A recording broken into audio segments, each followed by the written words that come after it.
Hey everyone, I'm Nathan, and today we're going to be drawing every Drawfee chef. If you're new to the channel, this is the show where I take an archetype like chef, and I try to find every single Drawfee character that matches that description and put them in one illustration, but have it make some kind of sense by the end of it. This one's been a dark horse for a while. It's been on a lot of my polls to see what video that my patrons vote for every month, but it hasn't gotten the majority vote until now. And the reason why I've wanted to do this video for a while is just because of Buzz. Yes, our favorite Drawtectives character, I love him. I had to make him the focal point in this piece, along with some other very famous Drawfee chefs, but I'm getting ahead of myself. Let's go ahead and jump into the speed draw. So the first thing I wanted to make sure I accomplished was having a very interesting setting for this piece.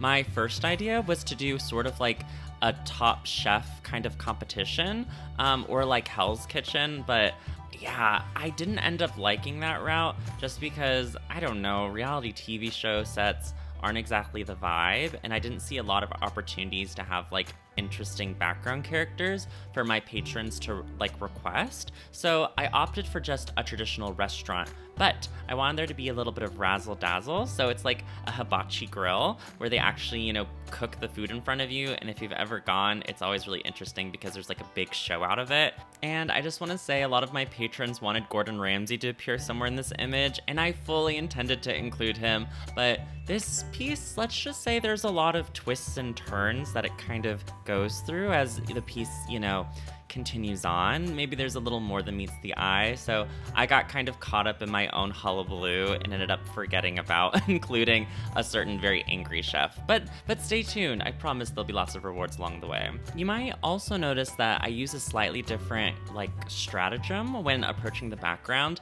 I really kind of treated it more like a painting, and I don't do a lot of digital paintings, to kind of represent or be similar to oil paintings, but I just was having such a hard and long weekend and week following up to when I needed to get this piece done that I was like, oh my gosh, I was just so stressed out. I didn't want to do the characters, so I was kind of doing anything to procrastinate, and I just had so much fun using the smudge tool to kind of carve out all of these shapes in this background.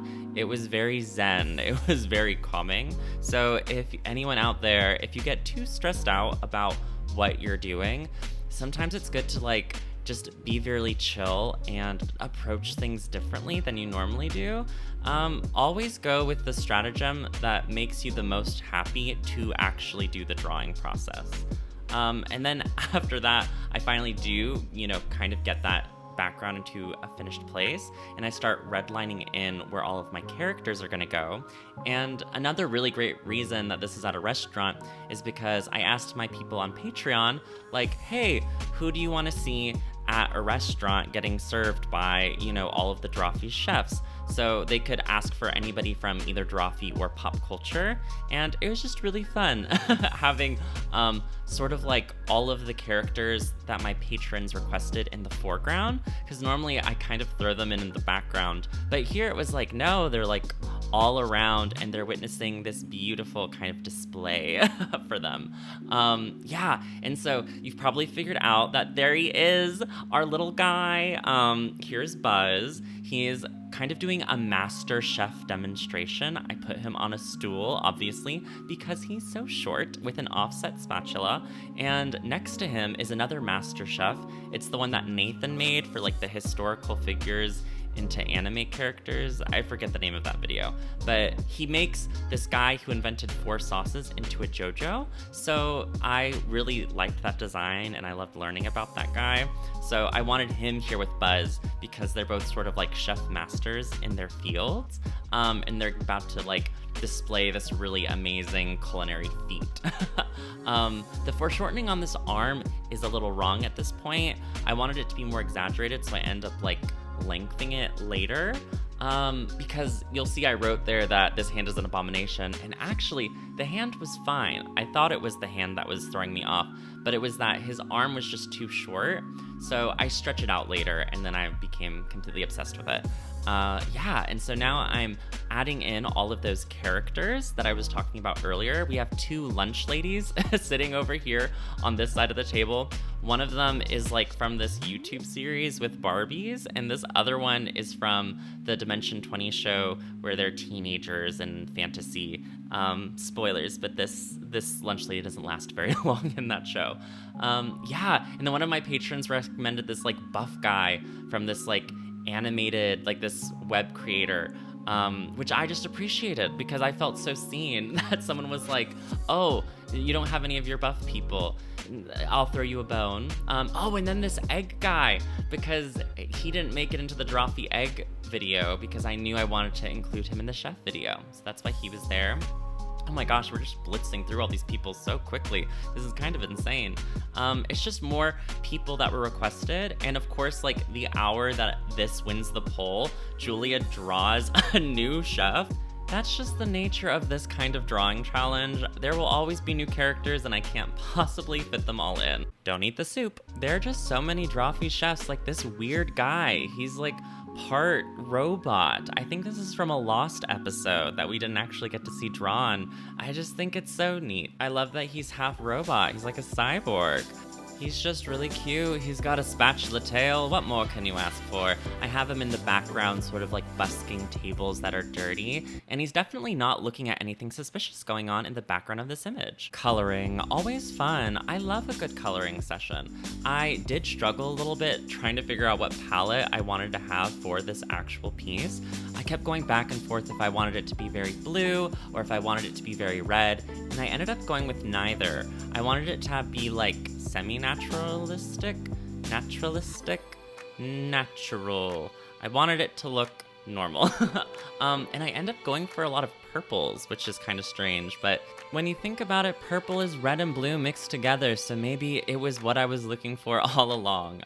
Yeah, and so I do this technique that I do a lot, where after I get all of my blocking in for my shape language of my background, I just lower that opacity and I draw my line art right on top of it. It makes it so much easier. I think this is one of my biggest and favorite artist hacks that I do, because you can always go back underneath and do reshaping, but when you have all of your spatial recognition done for you, you've already accomplished all of the negotiation. You don't have to worry about any of that.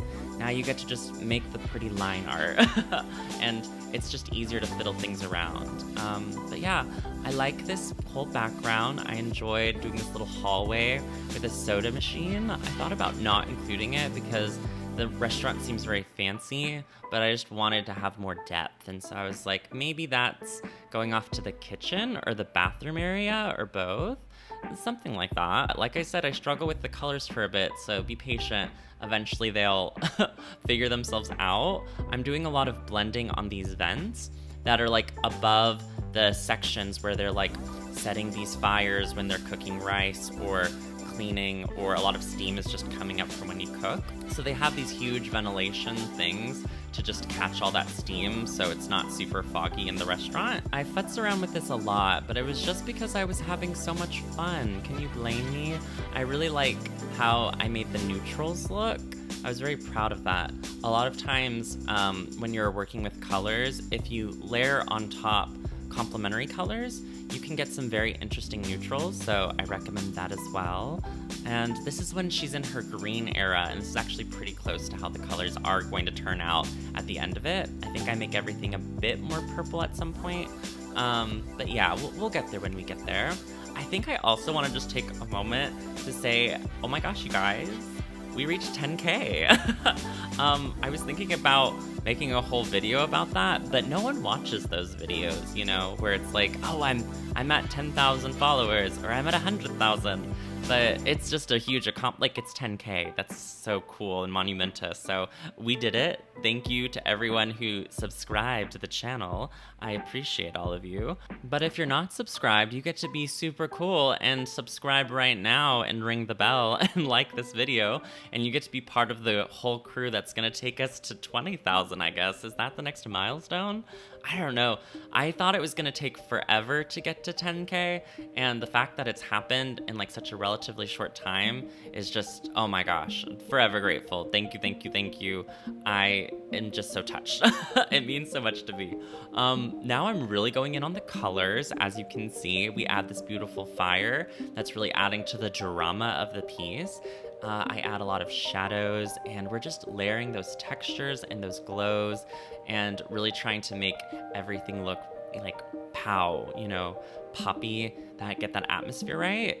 Yeah, and then I add these shadows, and now we're just gonna do this back hallway where there's just, some innocent, I guess some kind of very deep red light coming in from where the kitchen would be. That's strange. Why is he... Oh no. Spineless chef. Who took your spine? And who took your... and is that... this is the twist, isn't it? Oh, tall girl. How could you do it? That's why you shouldn't eat the soup. Anyway, this is the finished illustration. I am sure that, Buzz has been in murder mysteries before. This is nothing he can't handle. He definitely has York and Rosé and Grandma on speed dial. They'll come solve the case. Everything will be fine. I'm sure they'll survive the night. After all, this guy has a bread sword somewhere lying around. I wish I remembered this French dude's name. Yeah, tell me your favorite Drawfee chef.